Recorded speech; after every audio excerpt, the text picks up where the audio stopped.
Doctor, háblenos sobre la sociolingüística y la importancia de la lengua popular en Latinoamérica. Mire, estamos en una carrera que forma docentes en ciencias del lenguaje y literatura, pero nos hemos renovado en cuanto se refiere al currículo desde hace algunos años. Creíamos importante que junto a las nociones de lingüística estructural, de generativa, de semiótica, se tenga que dar también la materia de sociolingüística. Yo creo que es vital que en el país haya un fuerte apoyo del gobierno a incluir materias novedosas, nuevas, que contribuyan al enriquecimiento de la formación del profesor de lenguaje. Desde el nivel básico, de la educación básica, el bachillerato y la universidad. La sociolingüística es una ciencia que nace en la década de los 60. Cito dos nombres ilustres. El uno, Cohen, en Francia, y el otro es Labov en los Estados Unidos. Ellos tienen la tendencia de entender a la lengua como un proceso que debe ser analizado en un contexto sociocultural o social. Ellos no satanizan a la persona que habla jerga, no se persigue, no se humilla a la persona que utiliza dicciones que rompen el sistema culto. No, más bien se oponen en eso a la gramática normativa, porque la sociolingüística cree que es en el habla en donde se reconoce la práctica social del individuo. Y además de ello, considera que es elemental aceptar el principio de que la lengua cambia y que esos cambios los hace el individuo. Él habla y los hace por variantes o variables de cambio que no son lingüísticas, el dialecto, la edad, el género, etcétera, etcétera. Por tal razón, la sociolingüística debe ser herramienta teórica importante para analizar el fenómeno de la comunicación, toda esa construcción semiótica gigantesca que hay ahora, sobre todo con mucha más rapidez dentro de las redes sociales, y que no puede ser explicada por una gramática normativa que habla de la pureza del idioma y que sataniza y maltrata a quien habla mal. No, la sociolingüística junto con la lingüística, junto con la semiótica, junto con la pragmática, son los pilares de transformaciones curriculares que deben producirse a nivel de país. Ya, doctor, ¿nos puede decir qué es la lengua estándar? Bueno, cuando nosotros hablamos de niveles de uso del idioma, en sociolingüística nosotros decimos que el nivel de uso corresponde a diferentes maneras de usar el idioma por parte del hablante, de acuerdo sobre todo con su contexto y en cierto grado de acuerdo con su nivel cultural. Entonces se dice, por ejemplo, que en unos contextos se habla de una manera y en otros de otra.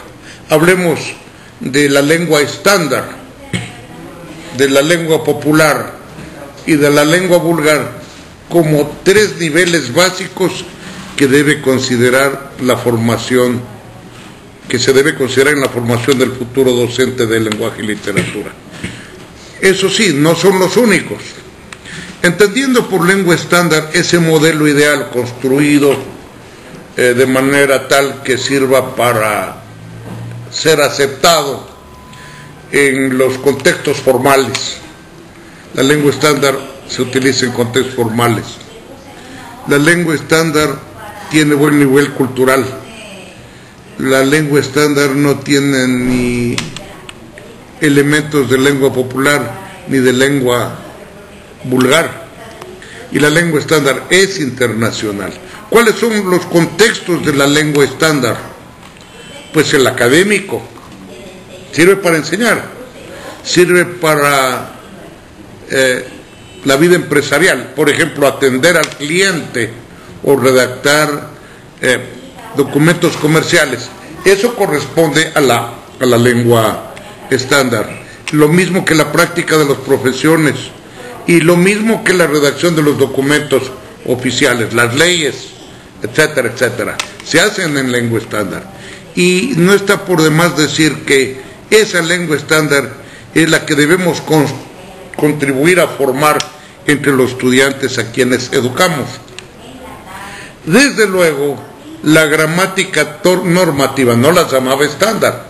Este modelo ideal que nosotros decimos estándar, pues era la única forma de hablar, la forma correcta se decía, la forma correcta, y las otras formas se rechazaban. Entonces la lengua estándar, que es formada por una práctica cultural a través de la educación, de las lecturas, a través de los actos culturales, a través de la formación intelectual del alumno, tiene que ser muy planificada en cuanto a su formación por el docente que ejerce la cátedra, sin negar la posibilidad de que los otros niveles de uso del lenguaje también existan y también tengan que ser respetados. Doctor, ¿qué es la lengua popular? La lengua popular es otra realización real de la lengua, de la lengua en el momento en que se utiliza al hablante concreto. Por ejemplo, nosotros hablamos, diga usted, de cuando nosotros en el Ecuador decimos chuchaqui, en Colombia se dice guayabo, en Venezuela dice tengo un ratón, en México se dice tengo una cruda, en Chile tengo rota la caña. Nosotros estamos ante un fenómeno que consiste básicamente en que esa práctica lingüística es producto de la tradición cultural de una región o de un país. Es lo primero. Entender por qué el quiteño dice omoto, el guayaquileño dice patucho y el cuencano dice ñuto. Entonces, bajo ese punto de vista, la lengua popular, que en primera instancia tiene esa característica de representar la tradición cultural de una región o de un país, en segundo lugar, es una lengua que no es vulgar, pero que tampoco es culta. En tercer lugar, nos da identidad. Cuando, por ejemplo, alguien dice el izquierde, estamos identificándolo con el hablante de la Sierra Central del Ecuador. Y si hablamos de órale, ¿no es cierto?, es el mexicano. Y si hablamos de siga bien pueda, un aguardientico, hablamos de un colombiano. Y chita la vallazada, hablamos de un chileno. Lo cual quiere decir que esta lengua nos da identidad, este uso de la lengua nos da identidad, y por lo tanto hay que respetarlo, hay que conocerlo, hay que investigarlo para unir a los hablantes de esta gran patria que se llama América. El problema con la lengua popular es de que no es internacional. No puede, por ejemplo, un quiteño ir a Venezuela y decir en la forma, como decimos nosotros, tan linda y tan coloquial, el izquierde, ¿no es cierto? O decir, un guayaquileño diría con quién estás vacilando, y esa terminología no se la entiende afuera. La lengua popular, entre otras de sus características, es una lengua total y absolutamente dispuesta para su uso en la informalidad, en la coloquialidad. Es decir, la lengua que nosotros utilizamos con nuestros amigos, que utilizan los niños y los jóvenes en el recreo, que utilizamos en el hogar.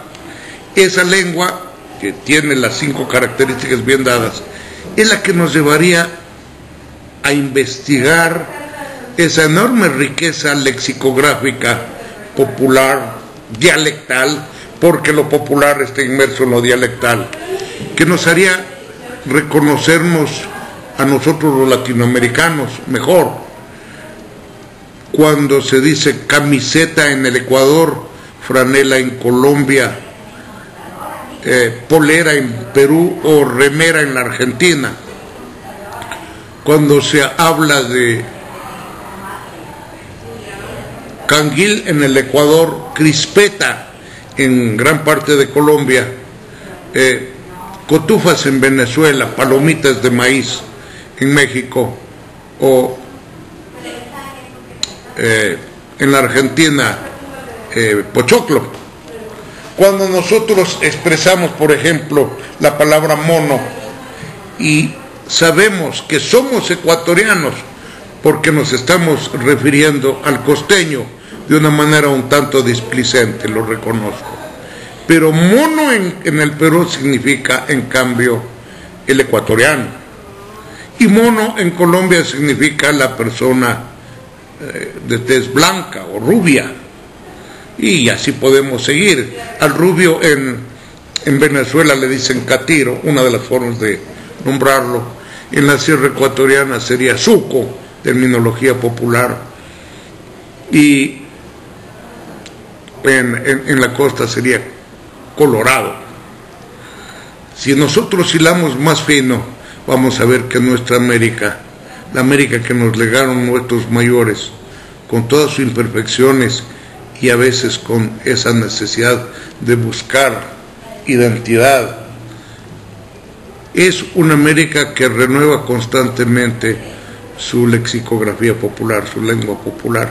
Podemos pasarnos hablando muchas cosas y enfocar aquello de explicar la unidad en la diversidad que habla, de la cual habla la Real Academia.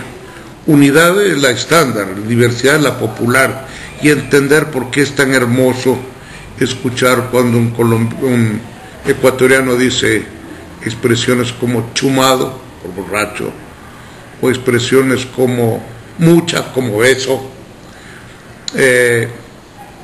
Huasipichay, la fiesta por la casa nueva, o también la minga, y como en el Carchi, por ejemplo, se dice un cumbalazo a un raspado de nieve, o se dice achirinchado a la persona que está nerviosa. ¿Y por qué, por ejemplo, en Guayaquil se dice voy a guindar la camisa en lugar de colgar? Y acá en Quito se dice, por las fiestas de Quito se han instalado guirnaldas, y en Guayaquil se dice guindolas. Esa diferencia tan abrumadoramente enriquecedora es la que concierne a lo que se llama lengua popular. Y así podríamos seguir, porque eso es lo que somos nosotros. La cultura está construida a base de signos, y esa construcción, que ha tardado muchos años en las comunidades, ha producido palabras que solo significan eso y que amorosamente deben ser guardadas y respetadas, y también amorosamente aprendidas de países hermanos. Ese es mi punto de vista personal. Para concluir, ¿qué nos puede decir sobre la lengua popular? Bueno, la lengua popular, como ya le dije, tiene que estar incluida en la enseñanza, en los, como se llaman, los diversas instancias del sistema educativo, educación básica, bachillerato, y por lo tanto el profesor tiene que ser un investigador de la lengua popular y enseñar a los estudiantes que esa es su identidad, que eso es lo que les da autoestima, ¿no es cierto? Cuando un ecuatoriano habla de fanesca, de bolones, vamos a la lexicografía en la culinaria, cuando hablamos de fritada, cuando en Loja se habla del repe, o cuando los manabas hablan de, los manavitas hablan de troliche o Huevo Mollo, por ejemplo. Eso es lo que a nosotros nos lleva a pensar que la defensa de la lengua popular es uno de los objetivos, o debe ser uno de los objetivos fundamentales de esta enriquecedora experiencia que es la de ser profesor. Muchas gracias.